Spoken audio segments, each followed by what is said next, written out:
students, next point is dependence of cell potential on concentration, that is Nernst equation. Last lecture we had seen EMF or standard EMF of the cell is equal to E naught cathode minus E naught anode. So the cell potential, that is standard cell potential, tells us whether the standard state of the reactant form the product in their standard state spontaneously. म्हणजे एखादा reactant हा spontaneously त्याच्या standard state of product मध्ये convert होतो की नाही हे आपल्याला सेल पोटेन्शियल सांगत असतं. तर that is to predict the spontaneity of reaction from standard concentration we need to know voltage of galvanic cell with their concentration, and Nernst, this is the name of the scientist, Nernst gives the equation of dependence of cell potential on concentration. For this we required a general equation AA plus BB gives CC plus DD. Now this is the general equation, and Nernst gives the equation for this general equation. E cell is equal to, E cell means here cell potential of the cell. So E cell is equal to E naught cell minus RT divided by NF. Here LNA, concentration of C to the power C into concentration of D to the power D divided by concentration of A to the power A into concentration of B to the power B. हे Nernst या सायंटिस्टने हे equation जे आहे ते सांगितलेले आहे. कशा कुणासाठी सांगितलंय तर सेलचा ईएमएफ कसा काढायचा किंवा सेल पोटेन्शियल जे आहे ते कसं काढायचं, कशावरून तर स्टँडर्ड सेल ऑफ पोटेन्शियल वरून कसं काढायचं हे या ठिकाणी सांगितलेले. आता या इक्वेशन मध्ये मग एन म्हणजे काय आहे तर एन म्हणजे मोल्स ऑफ इलेक्ट्रॉन, एफ म्हणजे काय आहे तर फॅरेडे कॉन्स्टंट आहे. आपल्याला माहिती आहे 96,500 म्हणजे 96,500 कुलोम. त्याच्यानंतर कॅपिटल टी हा जो आहे हे टेम्परेचर ही केल्विन, जरी डिग्री सेल्सिअस असेल तर त्याचं कन्व्हर्जन केल्विन मध्ये करायचं असतं. आर म्हणजे काय गॅस कॉन्स्टंट आणि त्याची व्हॅल्यू जी आहे ती किती आहे तर 8.314 जूल पर केल्विन पर मोल. So these are the terms involved in this equation. Now at 25 degree Celsius म्हणजे स्टँडर्ड कंडिशन, म्हणजे आपण या ठिकाणी 25 डिग्री सेल्सिअस टेम्परेचर कन्सिडर केलेले. मग 25 डिग्री सेल्सिअसला म्हणजे त्याचं केल्विन मध्ये कन्व्हर्जन करायचं. आणि जर का आपण ती व्हॅल्यू जी आहे म्हणजे या ठिकाणी बघा आता इथं लिहिताना LN असं मी वाचलेलं आहे, तर LNचं conversion log to the base 10 मध्ये करायचं असेल तर आपल्याला ह्या टर्मला कितीनं मल्टिप्लाय करायला लागतं तर 2.303. आपण डब्ल्यू मॅक्सचं जे इक्वेशन बघितलेलं आहे त्या इक्वेशन मध्ये पण आपण LNचं conversion log to the base 10 मध्ये केलं होतं. याचा बेस E असतो आणि लॉग टू द बेस 10 करायचं असेल तर आपल्याला त्या टर्मला 2.303 न मल्टिप्लाय करायला लागतं. मग या ठिकाणी जर का आपण 2.303 न मल्टिप्लाय केलं तर इथं काय येणार लॉग टू द बेस 10 येणार. म्हणून 2.303 into RT divided by NF इथं लिहिलेलं आहे बघा 2.303 गुणिले RT डिवायडेड बाय F आहे. आता इथं तर N घ्यायचा नाहीये, फक्त F घ्यायचा आहे. तर आपल्याला ह्या सगळ्याच्या व्हॅल्यू माहिती आहेत.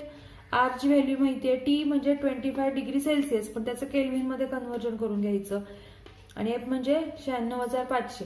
जर का आपण याचा गुणाकार आणि भागाकार केला तर जे उत्तर येते ते किती येतं 0.0592. मग जर का आपण ही किंमत डायरेक्ट इथं घातली तर आपली इक्वेशन कसं येणार तर E cell is equal to E naught cell minus 0.0592 divided by N log to the base 10 concentration of C to the power C into concentration of D to the power D divided by concentration of A to the power A into concentration of B to the power B. आता इथं आपण N लिहिलेले कारण की N ची जी value आहे ती प्रत्येक वेळेला बदलते. रिडक्शन रिॲक्शन मध्ये N म्हणजे इथं मोल्स ऑफ इलेक्ट्रॉन आहे, मग किती इलेक्ट्रॉन आहेत त्याच्यावरती रिॲक्शन मध्ये किती इलेक्ट्रॉन इन्व्हॉल्व होतात त्याच्यावरती ही N ची व्हॅल्यू बदलते. आणि म्हणून हे जे इक्वेशन आहे या इक्वेशनला म्हणायचंय नर्स्ट इक्वेशन. तर एकतर हे किंवा हे, ह्या दोन्ही पैकी आपण नस्ट इक्वेशन कोणतंही सांगू शकतो. तर परीक्षेला विचारताना नस्ट इक्वेशन आणि टर्म्स इन्व्हॉल्ड इन इट असं विचारलं जातं. Explain the terms involved in it. तर हे इक्वेशन जे आहे ते लक्षात ठेवायचं आहे. तर या इक्वेशनमध्ये जर का आपण हे कॉन्सन्ट्रेशन टर्म जे आहे C to the power C किंवा A to the power A आणि B to the power B, हे जर का 1 असेल, म्हणजे या सगळ्याची कॉन्सन्ट्रेशन जे आहे ते जर का 1 असेल, तर इथं काय येणार, log to the base 10 into 1 येणार. आणि लॉग 1 काय असतो, 0 असतो. मग 0 इंटू 0.0592 डिवायडेड बाय n केलं तर ह्या सगळ्याची व्हॅल्यू किती येणार, 0 येणार. आणि म्हणून शेवटी काय इक्वेशन येणार, E cell is equal to E not cell. म्हणजेच या ठिकाणी जर का हा सी आणि डी काय आहे, प्रोडक्ट आहे, ए आणि बी काय आहे, रिॲक्टंट आहे. आणि म्हणून प्रोडक्ट आणि रिॲक्टंटचं कॉन्सन्ट्रेशन जर का 1 मोलार असेल तर E cell is equal to काय येतो, ई नॉट सेल. म्हणजे ईएमएफ ऑफ द सेल म्हणजेच standard EMF of the cell येतो. तर या पद्धतीने आपल्याला EMF of the cell calculate करता येतो नस्ट इक्वेशन वरून. आणि कॉन्सन्ट्रेशन 1 असेल तर E cell is equal to E not cell. Next point is the calculation of cell potential. आता इथं आपण हा सेल रिप्रेझेंट केला, this is a cell. Cell कसा रिप्रेझेंट करायचा असतो आणि सेल वरून रिॲक्शन कशा लिहायचे असतात त्याच्यासाठी रूल्स जे आहेत ते आपण आधीच्या लेक्चरमध्ये पाहिलेले आहेत. तर आता हा जो सेल आहे या सेलमध्ये या ठिकाणी डावीकडचा जो आहे त्याला आपण काय म्हणत असतो, एक्स्ट्रीम लेफ्टला हा ॲनोड असतो. आणि उजवीकडचा जो आहे त्याला आपण कॅथोड म्हणत असतो. मग आपल्याला माहिती आहे ॲनोड वरती काय होत असतं, नेहमी ऑक्सिडेशन होत असतं. आणि कॅथोड वरती काय होत असतं, नेहमी रिडक्शन होत असतं. आणि मग त्या पद्धतीनं इथं डावीकडं कोण आहे, लेफ्टला कोण आहे, कॅडमियम सी डी हा इलेक्ट्रोड आहे. म्हटल्यानंतर याच्यावरती ऑक्सिडेशन रिॲक्शन होणार आहे. मग याची ऑक्सिडेशन रिॲक्शन कशी लिहिणार आपण, तर सी डी इथं सॉलिड आहे तो, C D gives CD2 plus plus 2E minus. या ठिकाणी ही झाली ऑक्सिडेशनची रिॲक्शन. तर सीडी वरती किती चार्ज असतो हे तुम्हाला माहिती पाहिजे. त्याच्यानंतर हा कॅथोड म्हणून ऍक्ट होतोय. कॅथोड वरती रिडक्शन रिॲक्शन, रिडक्शन म्हणजे गेन ऑफ इलेक्ट्रॉन, म्हणजे Cu2 plus plus 2E minus gives Cu.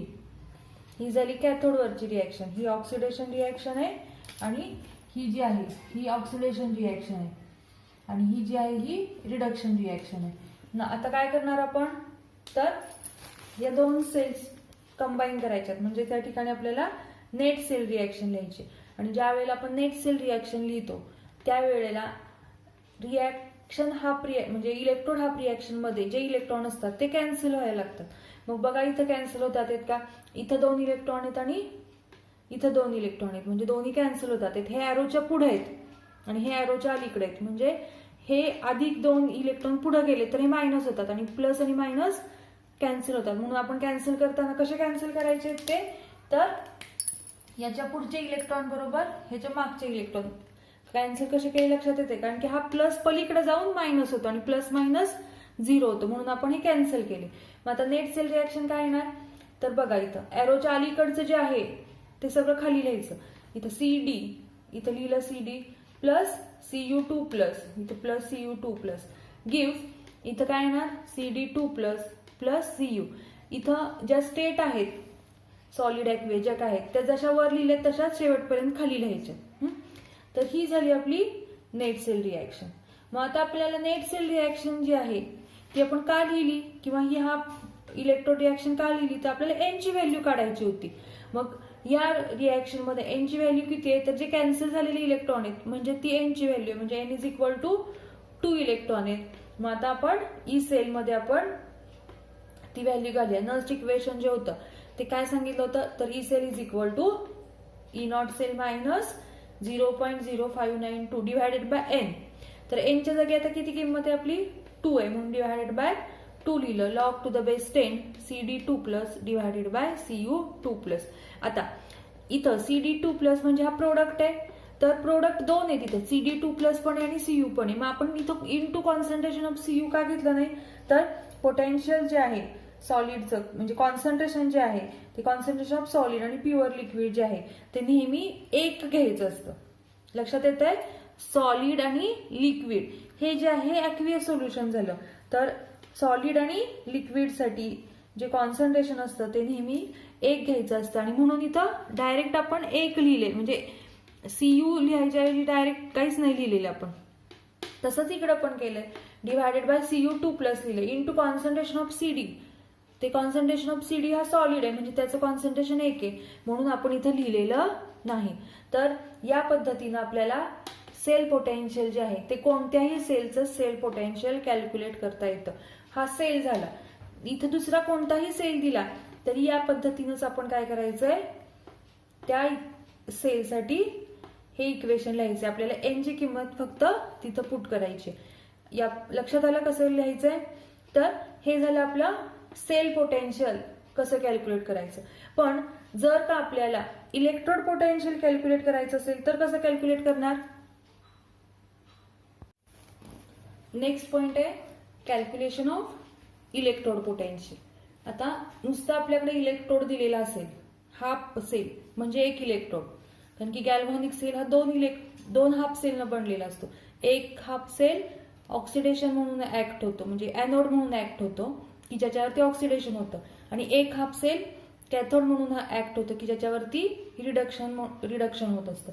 तर हा जो इलेक्ट्रोड आहे हा इलेक्ट्रोड कसा आहे तर Zn2+. आता हा जो इलेक्ट्रोड आहे हा एनोड आहे का कॅथोड आहे कसं ओळखणार, कारण की एनोड असेल तर ऑक्सिडेशन होतं आणि कॅथोड असेल तर रिडक्शन होतं. मग Zn जो आहे तो एक्स्ट्रीम राईटला आहे आणि राईटला असल्यामुळं हा कॅथोड म्हणून ऍक्ट होतो. जर का आपण असं लिहिलं असतं Zn in Zn2+, असं लिहिलं असतं तर हा जो रेडनं लिहिलेला आहे हा एनोड म्हणून ऍक्ट होतोय आणि हा जो आहे हा कॅथोड म्हणून ऍक्ट होतोय. दोन्हीमध्ये फरक काय लक्षात आलं का. ज्या वेळेला आपण इकडून लिहितो Zn2+ सिंगल लाईन आणि Zn लिहितो त्यावेळेला हा कॅथोड असतो, कारण की इथं एक्स्ट्रीम राईटला कोण आहे हा झिंक इलेक्ट्रोड आहे, तसं इकडे एक्स्ट्रीम लेफ्टला कोण आहे हा झिंक आहे आणि म्हणून या ठिकाणी हा एनोड असतो आणि हा कॅथोड असतो. तर एनोड आणि कॅथोड पहिल्यांदा ओळखणं आवश्यक आहे. कसं ओळखायचं लक्षात आलं का. Zn जर का एक्स्ट्रीम राईटला असेल तर तो कॅथोड असतो आणि Zn हा एक्स्ट्रीम लेफ्टला असेल तर तो एनोड असतो. तर आपल्याला इथं हा जो इलेक्ट्रोड दिलेला आहे हा कोणता इलेक्ट्रोड आहे तर हा कॅथोड आहे आणि कॅथोड वरती नेहमी काय होत असतं रिडक्शन, एनोड वरती ऑक्सिडेशन आणि कॅथोड वरती रिडक्शन. मग या इलेक्ट्रोडसाठी रिडक्शन रिएक्शन लिहायची. कशी लिहिणार तर Zn2+ 2e- gives Zn. Electron gain केलेत, इलेक्ट्रॉन एरोच्या अलीकडे म्हणजे ती रिडक्शन रिएक्शन झाली. नेहमी लक्षात ठेवायचे. तर Zn2+ आणि हे 2- तर या ठिकाणी 2+ आणि 2- कॅन्सल होतात आणि इथं न्यूट्रल हा इलेक्ट्रोड तयार होतो. तर ही रिडक्शन रिएक्शन झाली. आता या इलेक्ट्रोडसाठी आपल्याला काय काढायचंय तर पोटेन्शियल काढायचं, इलेक्ट्रोड पोटेन्शियल. मग इथं EZn लिहिलं आपण, इज इक्वल टू काय येणार E0Zn -0.0592 डिवायडेड बाय किती येणार तिथं 2 आहेत म्हणणार इथं 2 येणार. Log to the base 10 1 concentration of Zn2+. इथं रिएक्टंट जो आहे तो Zn आहे म्हणजे तो 1 आहे आणि हा प्रोडक्ट आहे, sorry product divided by reactant आहे. मग हा प्रोडक्ट आहे आणि हा Zn2+ हा रिएक्टंट झाला म्हणजे आपण इथं खाली रिएक्टंट लिहिलं. आता बघा EZn is equal to E0Zn. तर हा Zn जो आहे डिवायडेड बाय तो आपल्याला वरती घ्यायचा आहे आणि जर का वरती घ्यायचा असेल तर इथलं साईन बदलतं आणि म्हणून या ठिकाणी आपण प्लस घेतलं 0.0592 divided bye 2 log to the base 10 आणि Zn2+ घेतलं. इथं 1/Zn2+ च्या ऐवजी काय केलं आपण Zn2+ घेतलं आणि म्हणून इथलं साईन काय झालं चेंज झालं. तर या पद्धतीनं आपण इलेक्ट्रोड पोटेन्शियल जे आहे ते सुद्धा कॅल्क्युलेट करू शकतो. म्हणजे सेल दिला असेल तर सेल पोटेन्शियल काढायचं, इलेक्ट्रोड दिलेला असेल तर इलेक्ट्रोड पोटेन्शियल आपल्याला त्या टेम्परेचरला. आता हे जे आहे हे 25 डिग्री सेल्सिअसला हे इलेक्ट्रोड पोटेन्शियल आहे. तर या पद्धतीनं आपण सेल पोटेन्शियल आणि इलेक्ट्रोड पोटेन्शियल कॅल्क्युलेट करू शकतो. Understand. Next point is thermodynamics of galvanic cell gives energy of cell reaction and cell potential. तर आपण सेल पोटेन्शियल म्हणजे काय पाहिलेले आहे. तर आपल्याला गिव्स एनर्जी ऑफ सेल रिॲक्शन आणि सेल पोटेन्शियल यांच्यामधलं रिलेशन बघायचं. तर गिव्स एनर्जी जी आहे ती कॅपिटल जी न आपण डिनोट करत असतो. तर ही जी गिव्स एनर्जी आहे ती जी आणि सेल पोटेन्शियल म्हणजे ईएमएफ ऑफ द सेल, त्यालाच आपण सेल पोटेन्शियल यांच्यामध्ये रिलेशन बघायचे. तर इलेक्ट्रिकल वर्क डन, या ठिकाणी वर्क डन जे आहे ते इलेक्ट्रिकल वर्क डन गॅल्व्हॅनिक सेलमध्ये होत असेल तर electrical work done in galvanic cell is the electricity that is charge past multiply by the cell potential. आणि म्हणून electrical work is equal to galvanic सेलमध्ये जे वर्क होत असतं ते वर्क म्हणजे काय तर electrical work is equal to amount of charge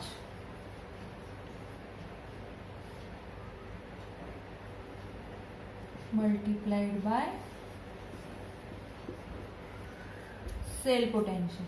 तर हे जे अमाउंट ऑफ चार्ज जो आहे तो किती पास झालेला आहे इंटू सेल पोटेन्शियल म्हणजे इलेक्ट्रिकल वर्क असतं. तर या ठिकाणी चार्ज जो आहे तो आपण कसा मोजत असतो तर 1 मोल ऑफ इलेक्ट्रॉन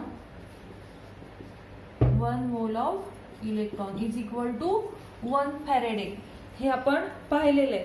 मग या ठिकाणी electrical work is equal to काय येणार तर किती चार्ज पास झालाय. तर किती चार्ज पास झालाय तर या ठिकाणी एन एवढा चार्ज पास झालाय. जर का आपण असं कन्सिडर केलं तर 1 मोल म्हणजे 1 Faraday, N mole of electron म्हणजे किती येणार NF येणार. आणि म्हणून electrical work is equal to काय येणार NF, कारण की एवढा चार्ज काय झालेला आहे पास झालेला आहे. आणि म्हणून NF इंटू ई सेल म्हणजेच ईएमएफ सेल पोटेन्शियल किंवा ईएमएफ ऑफ द सेल. थोडक्यात इक्वेशन काय आहे electrical work is equal to NF into E cell. आता गॅल्व्हॅनिक सेल मधलं गिब्स एनर्जीचं आणि इलेक्ट्रिकल वर्क किंवा सेल पोटेन्शियलचं आपल्याला रिलेशन बघायचे. तर या ठिकाणी गिब्स या सायंटिस्टनं 1878 मध्ये 1878 मध्ये गॅल्व्हॅनिक सेलचं जे वर्क डन आहे ते in terms of Gibbs energy सांगितलं होतं. तर त्याच्यानुसार इलेक्ट्रिकल वर्क इज इक्वल